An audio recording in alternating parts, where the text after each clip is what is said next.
Hello everyone and welcome to Vlinko's channel. In today's video I will show you how to create shortcut keys for volume control on your Windows machine, and also how to fix it if your shortcut keys are not working. And now let's get started.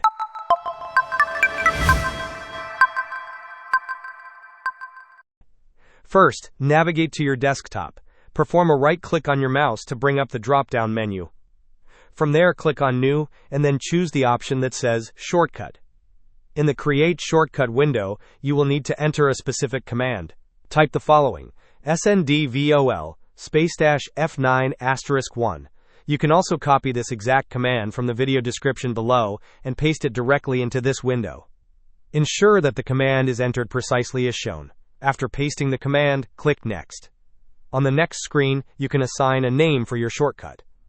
For demonstration purposes, I will name it Volume Control, but you can choose any name you prefer. Once you have typed the name, click Finish. You will now see a volume control shortcut on your desktop.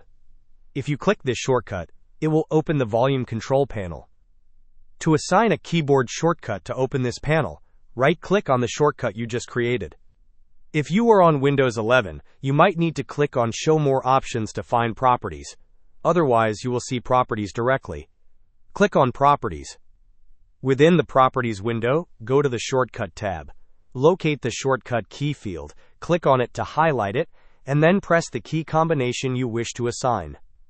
For example, I will press Ctrl and Shift, which will automatically appear. Then I will press the letter N, so the shortcut key will be Ctrl-Shift-N. Click Apply, and then click OK. Now if you press Ctrl-Shift-N on your keyboard, the volume control panel will open on your screen. This method allows you to easily create volume control shortcuts on your Windows machine, and also serves as a fix if your existing volume control shortcuts are not functioning correctly. Hope this was helpful. Don't forget to like and subscribe if you enjoyed. As always, thanks for watching, and I will see you in the next video.